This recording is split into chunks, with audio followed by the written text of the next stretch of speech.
broadcast to the internet, Josh has the social security number in his phone. So if you can crack his phone, you can crack his social.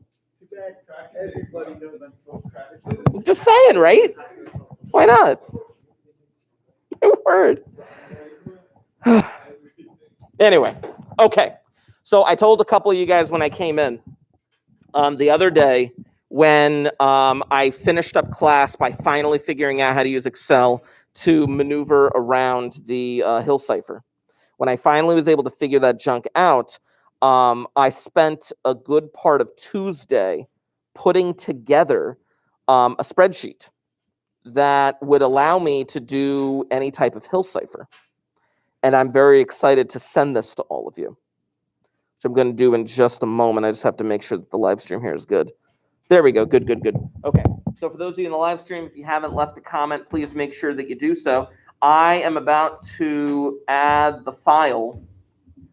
Mind you, it's an Excel spreadsheet, so you're going to have to open it up and edit some stuff on your own. But I'm going to walk you through exactly what this thing does because it is quite ingenious. Hold on. Sell for today. Actually, should I do that first or I'm going to do this other thing first? It's still the Hill Cipher, but I want to walk you through it. Yes, I'm going to do that other thing first. Okay, I'm going to do that other thing first. I've decided. I'm going to post this in a few minutes, but before I do so, if you would, if you do not already have them out, I'm going to need those notebooks out and open.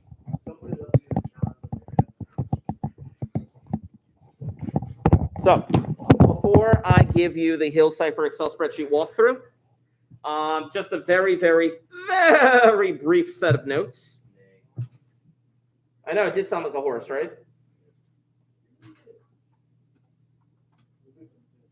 Wow. Thank you. Okay. So today is the 26th. Now, not to kind of make this all sad and stuff like that, but I want you to think about this for a moment. Think about this. That may be the last time that you hear me say that about notebooks. Let's go. It won't be unopened, but it'll be closed. And sad. In a way. And I don't have it. I've not had a notebook all year. It's been so great. Just need to write something and get paper. Okay. So I'm calling this Hill Cipher continued. Now, what the Hill Cipher basically does, as I've described in the past, is you have a key matrix A, which you multiply by B, and then, for the lack of a better term, let's just call the resulting matrix C. Where right here, this is our key, which has to be a square matrix. It has to be a square matrix, like a 2x2, a 3x3, a 4x4, whatever. And I've talked about what the determinant must not be. The determinant cannot be 0. The determinant cannot have a factor shared with 26. So it can't be divisible by 2, and it can't be divisible by 13. Now, in the Excel spreadsheet that I have for you, I have all of those reminders in there. So we'll see what happens. Now, this matrix B, this would be your plain text. And after you do the multiplication, you get the ciphertext, which I am, again, going to walk you through once I kind of show you what that spreadsheet does. But the really messed up part comes with deciphering. The really messed up part comes with deciphering. Because what you actually have to do in order to decipher using the Hill cipher is you have to multiply by a matrix inverse. Now, this gets a little dicey. That you have to multiply by a matrix inverse in order to get this thing done. Because matrix inverses are not nice. They are not nice. But there is a way that I have programmed into this Excel spreadsheet that is going to make it nice. It's going to be a lot faster and a lot smoother and a lot more intuitive than using the graphing calculator's matrix functions. In fact, I talked to Liston about it yesterday, and I showed him the Excel spreadsheet that I'm about to share with you guys soon. And he's just like, yeah, we never made it that far to like Excel and blah, blah, blah, blah, blah. I'm like, so what'd you do for the Hill cipher? He's like, oh, well, we stuck to 2x2 matrices, and we did the whole thing by hand on the calculator. I'm like, how long did that take? He's like, it took forever. I'm like, this is going to be amazing. No. Oh, Liston. Anyway, back to this. Now, the crazy thing about the inverse of the matrix, you have to need to multiply by, I'm going to call this a to the negative first power, which is like, it's a matrix inverse, basically. That's what it is. The inverse in order to decode. You need to multiply by A inverse in order to decode. But the problem is that if you are doing mod 26, you can't have decimals. You can't have decimals.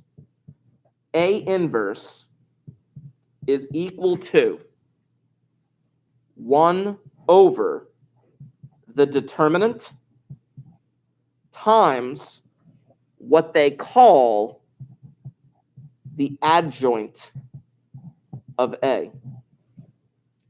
Now, this is where we really need to look at that mod 26 table because of this one right here.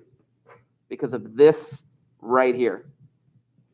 The determinant is typically a whole number. And if you are going to multiply by 1 over a whole number, I want to move this so the people in the live stream can see it. I apologize. There's a glare right there. There we go. If you multiply by 1 over a whole number, you're going to get a decimal.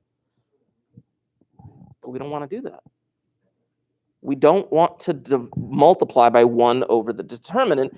Instead of multiplying by 1 over the determinant, we are going to use the multiplicative inverse on the mod 26 table. It's going to be amazing. I'm going to walk you through this. So I put that little red arrow there. Instead, we multiply by mod 26 inverse. That's what we need. That's what we're going to end up doing. Instead of doing 1 over the determinant, we are going to multiply by the mod 26 inverse. Trying to write that to make it a little bit more legible. I was too excited. So, I'm going to send you something. I'm going to send you something. It's going to be amazing. Post. Boom. There it is right there. So for those of you that can get on your Google Classroom streams right now, I just posted an Excel spreadsheet. You can open that. You can edit that. You can do what you have to do with that. And I am going to bring it up on my computer here. Let's see. I may have to transfer it over. Yeah, that's what I'm going to do. I'm going to transfer it over on my, move that over. I'm going to transfer it over on my jump drive. This is why the cloud is obviously a lot better. But I want to open this thing up, save as, and I want to walk you through. Now, what you just got on in my Google Drive, you get to keep that. That's yours. That's a gift from me to you. Yeah. I showed Liston, and he's just like, oh, you could probably like post this online. People would really love to see this. I'm like, no, it's not ready yet. It's not ready. I still have to alter some of the formulas. I literally put this together yesterday. Yeah. You didn't just crack it. I know, right? But I made this yesterday. I was so excited. I did this mainly during like study hall yesterday. I just took a couple minutes out of my day and made something that none of us could do. Yeah. Okay. So check this out. Check this out. Okay. So there are 2 tabs. All right. There's 2 tabs. And on those 2 tabs are encode and decode. Let's start with the encode. Let's start with the encode portion real quick. Why am I getting an email? Okay, there's that email. Good. Okay. So now on the encode portion, I tried separating things into like little blocked columns. So in the first 2 columns, you have the alphabet and the numbers. This is what we've been using. This is everything that we've been doing over the course of time. The alphabet and the corresponding numbers. Now, the plain text that I chose, I wrote out Alan Turing again, but I did something a little bit more. The plain text that I chose to encode was Alan Turing, father of modern computer science. I wanted to do something a bit more extreme. Okay? And just like we've done before, I used the lookup function. So if I bring my cursor over the 0 in that top left thing right here, boom, you can see I used the lookup function in order to get all those plain text numbers. So Alan is 0, 11, 0, 13 clearly, and everything else follows from that. So that's stuff that you've known. That's stuff that you've done. Now, we've been doing 2x2 matrices, and we've been doing 3x3 matrices. Since I'm doing Excel, I decided to step it up and do a 4x4 matrix. Yeah, I did a 4x4 matrix. I know, just saying, because now I can do 4 letters at a time. Now, you could do any size matrix you want. Now, this thing is designed to do a 4x4. If you wanted to alter it, you would have to alter it by hand. You would have to mess around with the formulas, which I'm going to show you what you can do to mess around with the formulas.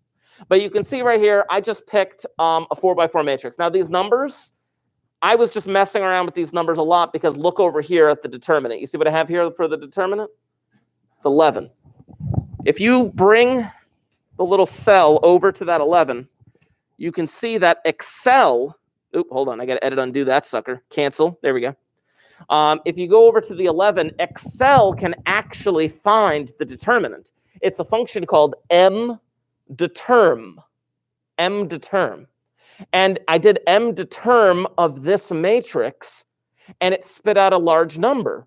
But in order to save a step, look what I embedded around it. Look what I embedded around the mdeterm. Did a little mod 26 action going on there. It's for funsies. And I put a little reminder, cannot share a factor with 26 or be 0. That's the reminder. I got an 11. We're good to go. I can use that. It's fantastic. So, and I want to show you this because for those of you that may or may not be familiar with Excel, I wanted to show you what I did right here. Check this junk out. This formula that I did up here, this formula, where's my red marker? There it is.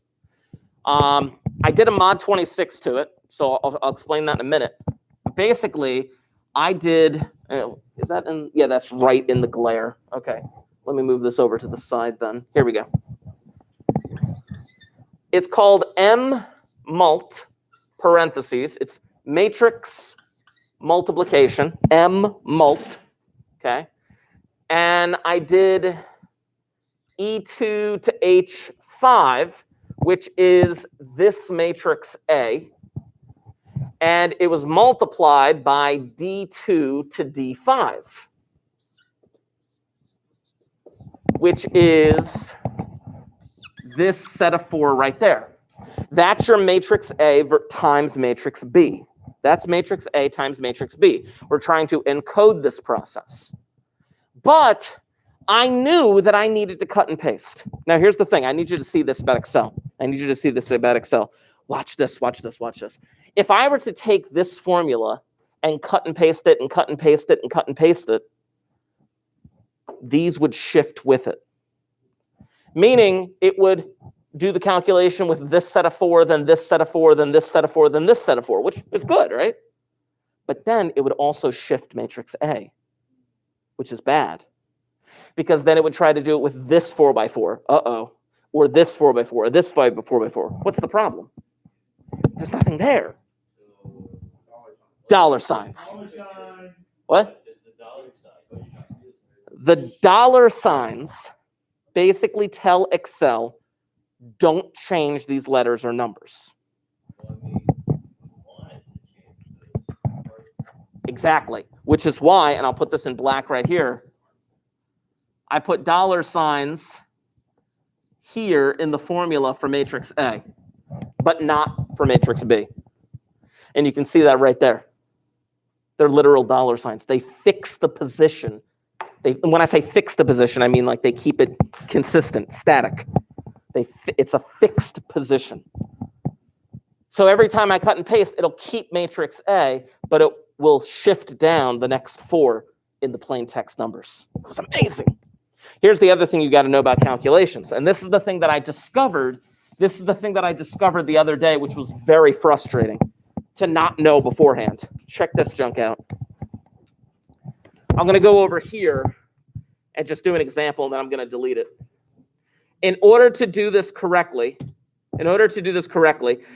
I knew that this was going to encipher 4 letters at a time. So in order to do this correctly, number 1, I had to highlight the 4 spots. Then equals. Then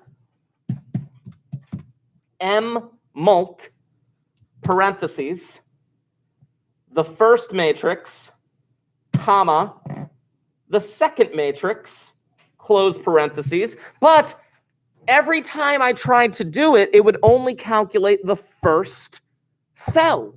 And I'm like, dude, why won't it calculate all 4 cells? I highlighted all 4 cells. This is where Excel gets very particular about what you type in. Because a matrix is what Excel considers to be an array. For those of you that are familiar with computer science, you may have worked with arrays in the past. Yeah. With Excel, you have to hold Control, Shift. You have to hold those, then hit Enter. Then it fills in all 4. It fills in the array. That's what I had to do. But then what was really nice is that I just got to cut and paste and everything was done after that. So for example, let me just go back into this formula. I'm going to have to change this to dollar signs. There we go. Control, Shift, Enter. Now check this out. Copy, paste. Now notice what it just did with that paste. It kept that fixed green matrix right here, but instead of doing D2 to D5, it did D6 to D9. And then it'll keep going down from there. So, and I did a mod 26, which is where all of these Cipher numbers came from. Then I did a lookup, and I did a lookup with the first 2 columns. There's my Cipher text. Insane. I love this thing so much. Now, the decoding is a pain. The decoding is most certainly a pain. Click the decode. By the way, you can see all these formulas in the thing that you downloaded, right? The decoding is a bigger pain in the butt. Now, we're going to do one of these things together in a little bit, but I just wanted to show you how this thing actually worked. The first 2 columns are still the same 2 columns, alphabet and the numbers. No big deal there. There's my ciphertext. This is the ciphertext that I got from the previous tab. And what I needed to do was I needed to decode this ciphertext. So I did a lookup. This is the cipher number that is associated with all of those. But now keep in mind, oh, by the way, this is the same matrix right here, matrix A. So what it's actually trying to do is it's actually trying to take, okay, there's matrix A, which is all those numbers, times matrix B, which at the moment, that is unknown. And it equals matrix C, which in this case, here's the first set of numbers. So what I need to do is I need to multiply both sides by the inverse of A, in order to cancel those out to be able to get my original plain text by itself. But it's not that simple. It's not, but I made it simple. I made it simple. So first and foremost, I got my determinant here again. No big deal, same thing as before, but I needed this number. Notice what I labeled it. It's the determinant without mod 26. That's what the original determinant was. Now, you okay? Okay. Now, just for the sake of argument, I'm going to go to my mod 26 table. I've posted the mod 26 table into the Google Classroom stream a number of times. I'm just going to open that up. And I'm also going to look across at row 11. Why am I looking across at row 11? Well, if you look across at row 11 on the mod 26 table, you will see right here this number. 19 is the multiplicative inverse. We've done that a bunch of times on the mod 26 table. It's just basically that 11 times 19 is equal to 1 mod 26, and we need that. We need that. Because instead of dividing by the determinant, I'm actually going to multiply by the multiplicative inverse. You don't have to know how these were calculated right here, these two things right here. You don't have to know exactly how it was calculated. You can always look at the formulas that I did here. Click. Look at that formula right there. This is the matrix inverse, but it's being multiplied by I7, which is the 271. Multiplied by the I7 gets you what they call the adjoint matrix because, well, the inverse is 1 over the determinant times the adjoint. Instead of 1 over the determinant, I've removed that from the problem, and I got these numbers. Then I took this matrix, this adjoint matrix, and instead of multiplying by 1 over the determinant, I multiplied by that 19, which you can see right here with the I11. I multiplied by it 19. The multiplicative inverse, mod 26th it, boom. That is the inverse matrix that we need. You take this inverse matrix, you multiply it by this set of 4, this set of 4, this set of 4, this set of 4, and you end up with this right here. All of these numbers. Now, these numbers, obviously, you got to mod 26 it. But I ran into a little bit of a snafu with Excel. Excel has a bit of an issue with rounding errors. Do you notice I had to put in an extra column that says round in mod 26? I needed to do that because I was having a bit of an issue with actually making it work properly. So ultimately, I rounded it, I modded it, put it back into plain text, and look what happened right here. Alan Turing, father of modern computer science. So here's what we're going to do. We're going to try and prove Liston wrong. I don't know what he did wrong, but he did something wrong. Oh, Chris, you're requesting access? Yeah, I got an email saying you were requesting access. Did I not give you access? Yeah. Look right there. Oh, you want it with your personal email.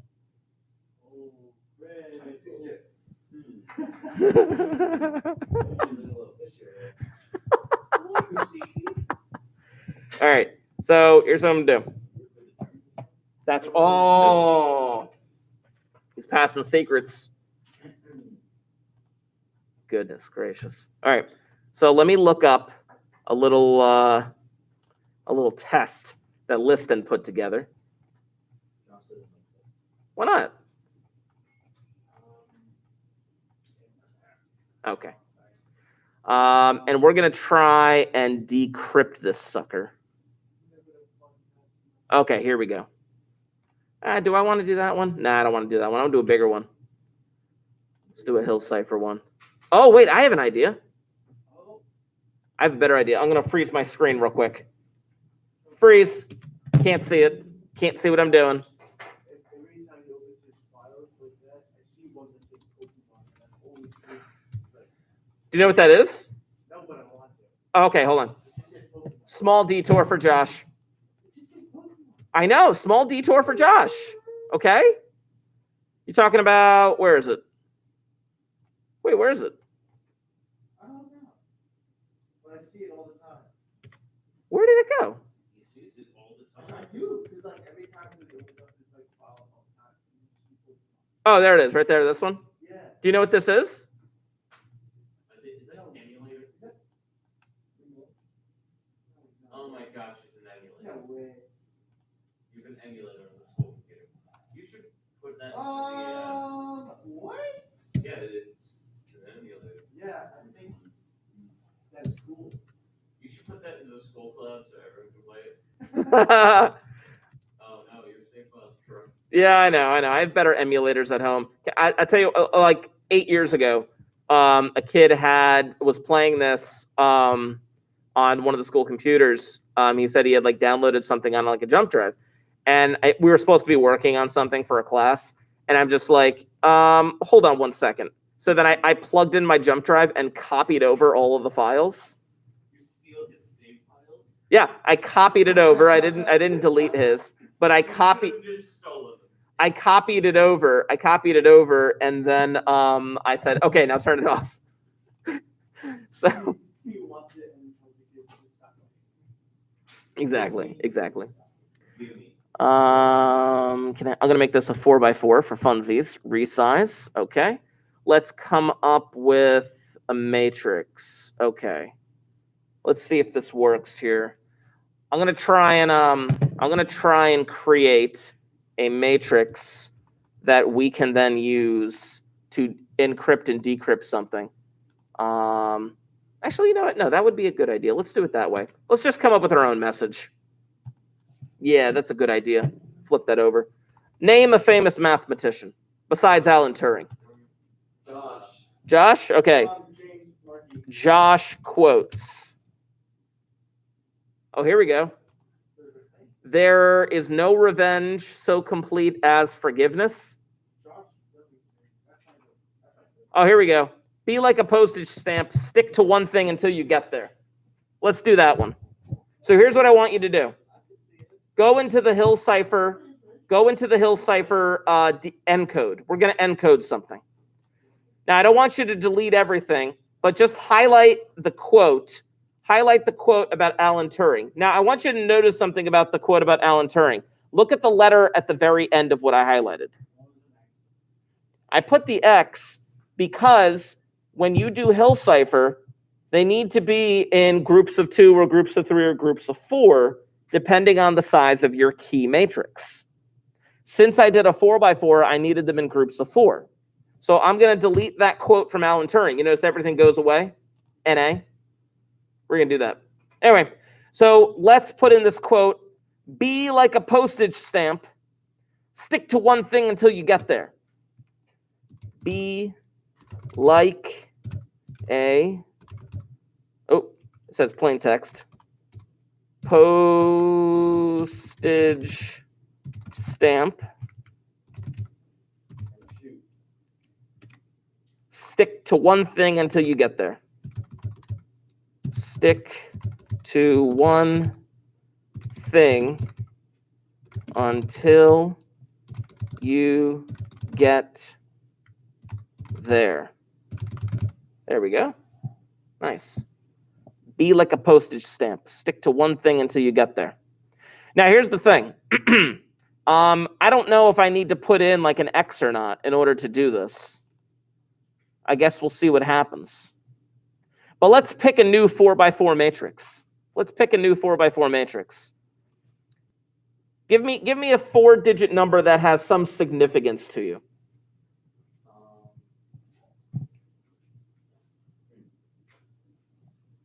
Well, 1282. 1282? Oh, hold on. 1, 2, 82. Okay, give me another 4-digit number that has some significance to you.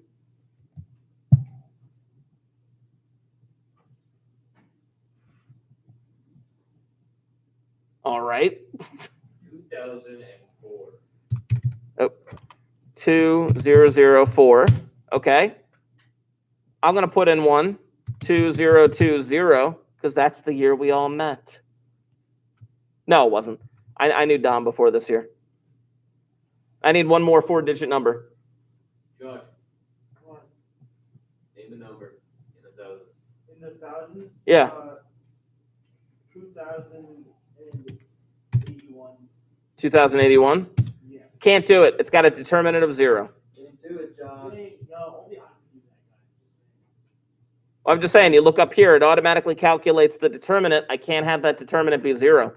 What about 2082? 82? Nope. I believe that's how it works. I don't know why. Oh wait, I got an 18, but I can't do 18.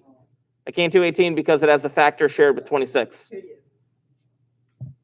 What about 83? Nope, we got 10.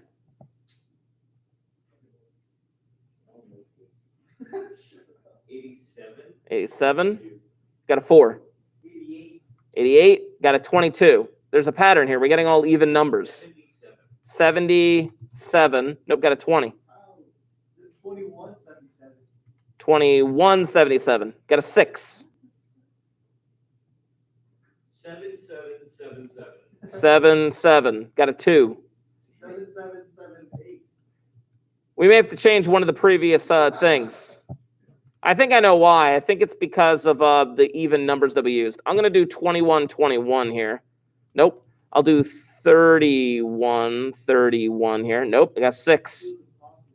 It's not impossible. We just... It's cool when, like, when you change one number, everything changes. I know. Isn't that nice? Yeah. Yeah, but that's the thing. Like I said, now this is why the program works really nice, is because when you get a 4x4 matrix, like, okay, can I use this one? I'm going to have to check the determinant. I'm going to have to type it in, check the determinant. No, this spreadsheet does it all for you. Yeah. It's really nice. So let's change that first number, 1282. Let's make it 1982. Nope. Let's change these zeros in the middle. Let's make them 1s. Nope. Let's make that a 0. Oh, got There it. we go. Got it. So here's what we'll do. The 4x4 grid, and this is for those on the live stream who can't see it. I'm just going to show you the changes that I made. Make it a 1982, a 2114, a 3131, a 7077. Oh, and that's right in the glare. It's right in the glare. Why did I do that?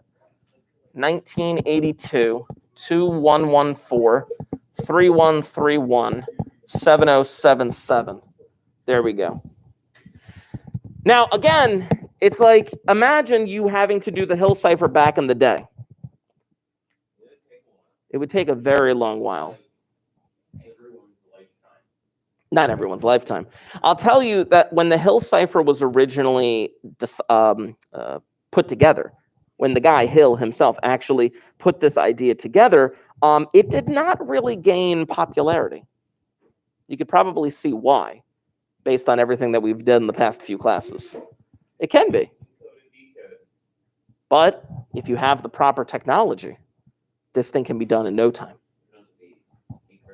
That's true. That's true. You'd need the matrix. You know what I'm saying? It's very difficult to be able to guess 16 numbers.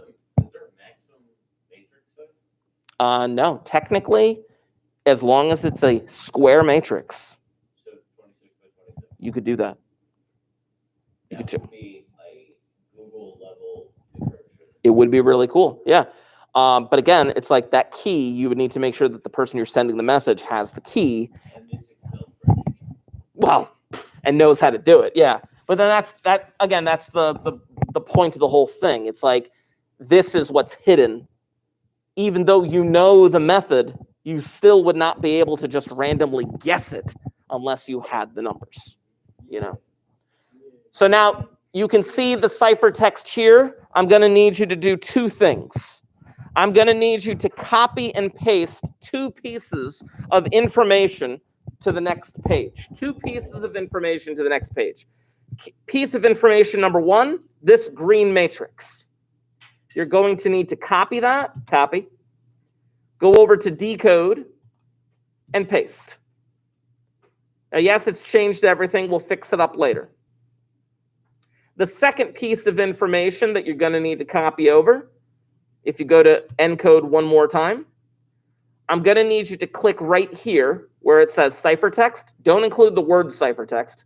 Actually, no, you probably could. Let's do that, actually. Click the whole column, because that'll be easier. We can just paste the whole column in. Copy.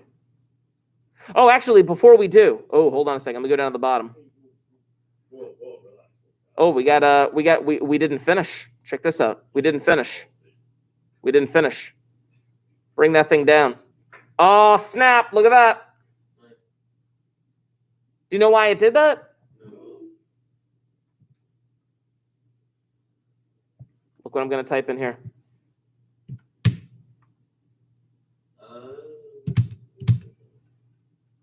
Why didn't that line up? Hold on a tick. Oh, I see why. Hold on. Edit undo. Right, I know what I'm supposed to do here. Check this out. I'm actually supposed to do this. Copy, paste, paste.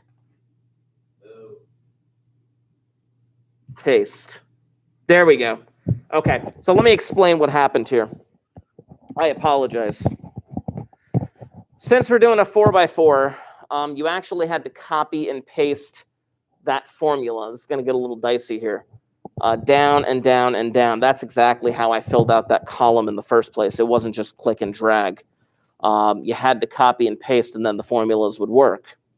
The reason why these came up as no value is because when it did yes, exactly. When it did the groups of 4, it did the groups of 4 like this, and then there were 2 left over. And since there were 2 left over, I'm going to have to put an X and an X down there. There we go. And when you do that X and X, you can see that it actually fills that thing in.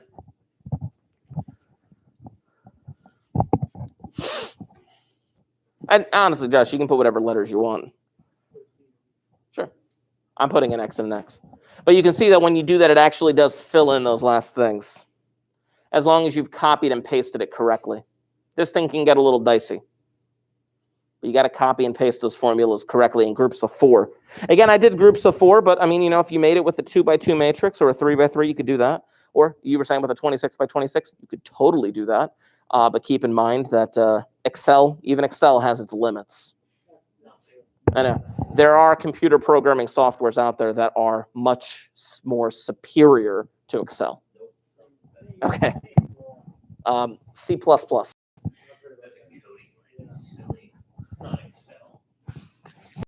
Well, Excel is the visual interface. I'm just saying that there are systems out there that are better. I know Java, if you know how to use Java, Java's better than Excel sometimes. Anyway. Google Sheets to Linux, like, better. It's actually meant to code. So I'm going to copy this column, the ciphertext column, go to decode, and under the other ciphertext column, I'm going to paste. But now you got to be careful for a moment. Paste. You see how it came up like reference? See this little thing that pops up? Paste options. You really need to paste it as their values and not their formulas. Excel has this option that when you paste, you can have an option as to how you paste it. In fact, another way that you could do that, edit undo, you could right-click the column, and they have something called paste options right here, where if you just bring your mouse over them, it'll like kind of show you what it'll look like. Oh, I don't think it's going to work for us. Why not? Why not? Were you able to open it on Excel? Wait, I know. Paste the values only. Wait, hold on. Let's answer his question first. I couldn't hear what you guys said.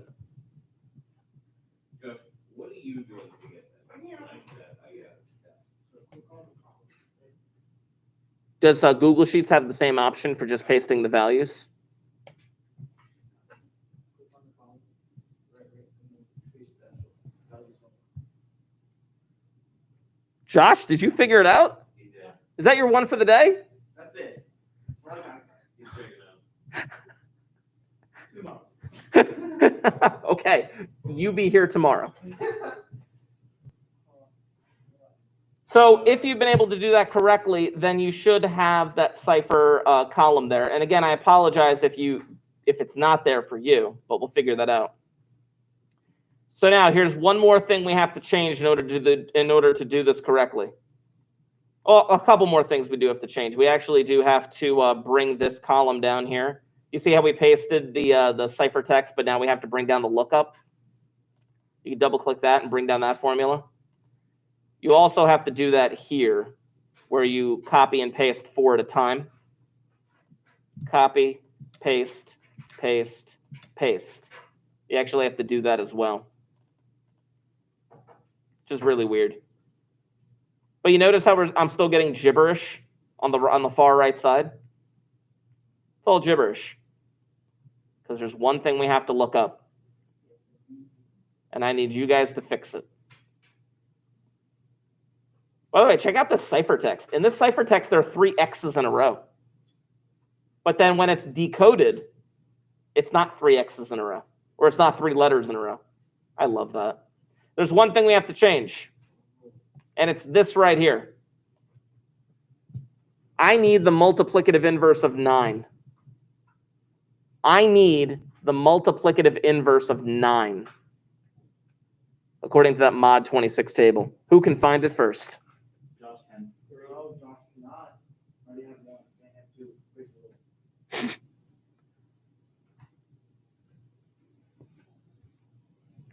Let me know when you get it.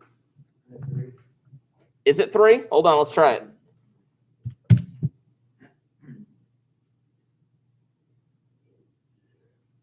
Josh, you got it. It was? Dom, you said it? Yeah. Did you sound like Josh? No. Oh, they both sound the same. How many do you have? This room. That sounds like Dom. But 3 works. Because think about it. What's 9 times 3? A number. What's 9 times 3? 27. 27 mod 26? Just 1. 1. The multiplicative inverse. And now look at that plain text to the far right. Be like a postage stamp. Stick to one thing until you get there with a couple X's at the end. That's what this thing allows you to do.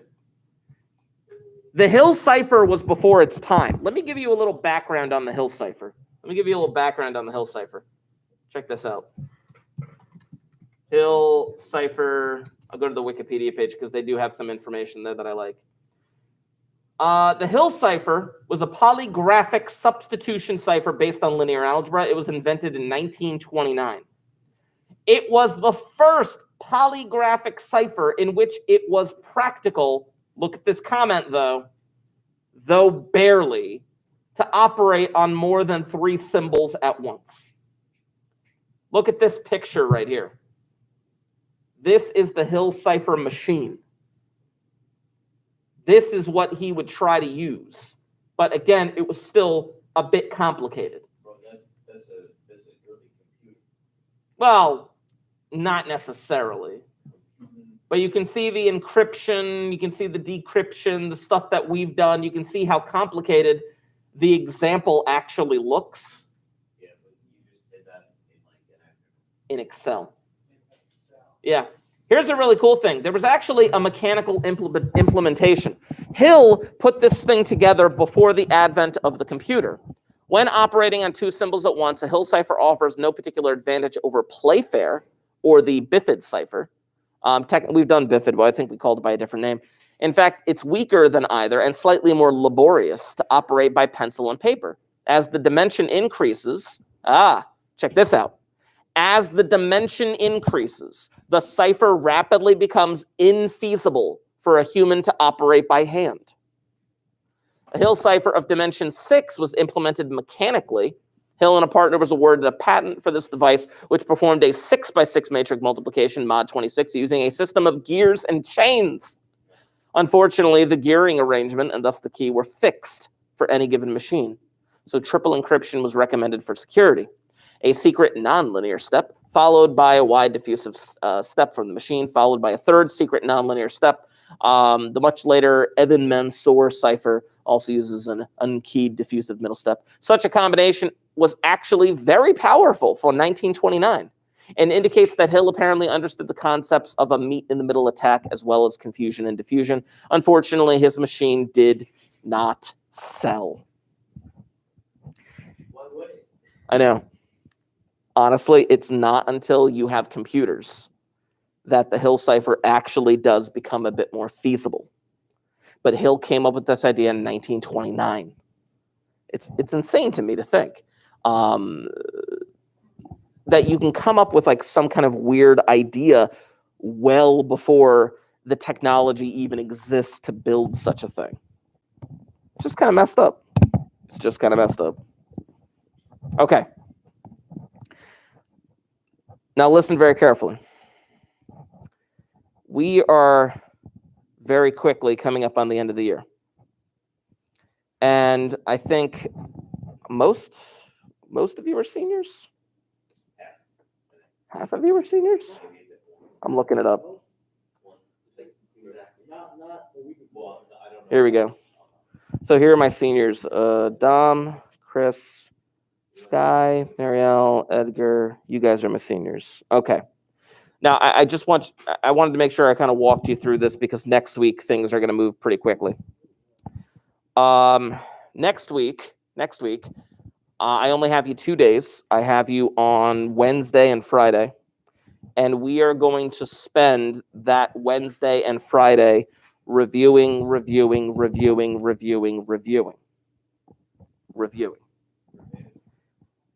Because you guys are period 2B, the following week during June 8th, Tuesday, June 8th, I'll move this so you guys can see the live chat.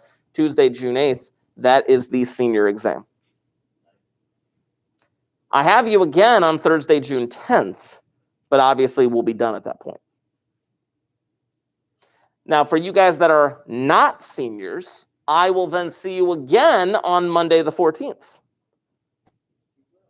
But obviously, we're not going to be doing anything that day. We'll be done at that point. Seniors will be excused. And then on the 18th, we have that weird day where you see everybody for 20 minutes. Oh, yeah. I'm gonna Are you gonna be here for that? Yeah. It's that day where everyone just wants to go home. Isn't that every day? Yeah. Yeah. If you're here, I'll come to school. Okay. Well, I was thinking, especially for like the 14th, since we will have already taken our exam, I do have to take like an attendance, but I'll maybe bring in the Switch, see what happens, kind of thing. But yeah, I'm gonna figure that junk out. Wait, so for final exams, is it like, are we here for the full school day? Senior exams, yes. During final exam week, those are quote unquote half days. Yes.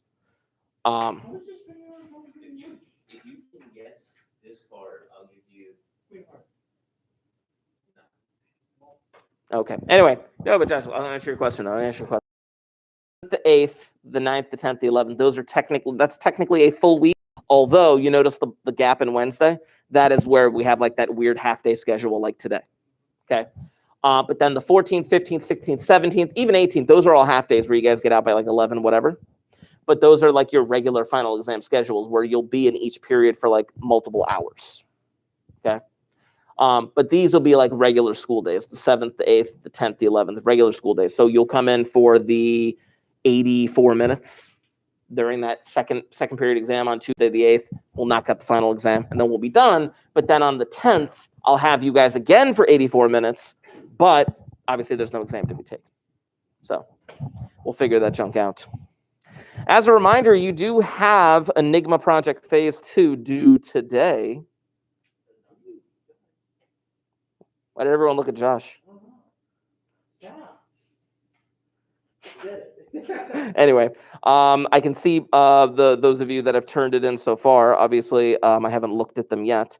But I mean, come on. Clearly, we knew who the enigmatic character was. It was just a matter of making sure you got that last cipher done and did the little write up. It was Churchill. Yeah, it was Churchill. You guessed this card right. Oh, goodness gracious. Not soon. I know. For those of you in the chat, they're trying to get Josh to guess of a random card for some reason. I don't know why. I'm guessing the same deck, but I keep recycling it, so it's 1 in a lot. 1 in 56. It's still 1 in 52. Okay. So anyway, that's honestly it for me. I mean, we're a little bit early right now because I kind of went through some of those Hill Cipher stuff a little bit faster, but the class period technically ends at 9:24, so there's still like 8 minutes or so. But I am going to be signing off in the live stream. I'm going to give people an opportunity. If you have not left a comment to me, so please make sure you leave a comment for attendance purposes, of course. Yeah. Is this bathroom locked? I don't know. Let's find out. All right. Well, I'm gonna write a pass because they made that announcement, and I don't want to get in trouble. Right pass. Wander the hole. Because he's gonna wander the halls. Yeah. Oh, Edgar's not coming back for 8 minutes. Yeah. If they didn't acknowledge that, it would be less of a problem. If they did, people are going to wander the holes. Out of spite. Out of spite. I mean, I am Logan. So there's your problem. Yeah. So yeah, I was thinking though. I mean, obviously the 14th we're gonna be here for that like multiple hour thing, but on the 10th, I mean, we're gonna be here already having taken our final exam.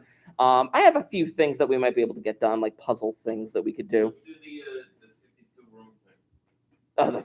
Yeah, it was over 60 something worlds. I mean, we could do that if you wanted to, but I mean, you know, it's just a lot of that stuff got a little dicey. I got up to a world where you had to like download like a wave file and then put the wave file into a program and then slow it down or speed it up and then play it backwards in order to get the next clue. There's something else because we can't do that. I know. It was a bit dicey. So I don't know. I mean, also we could always knock out National Treasure. Ooh, I like that idea. Josh approves of that idea. I am kind of excited about the Disney Plus National Treasure series. We'll see what happens. Anyway, so gave you guys the opportunity to leave the comment in the chat, like I said. Then I will see you guys on Wednesday, where we will be reviewing for the end of the year. Woo! Okay, signing off.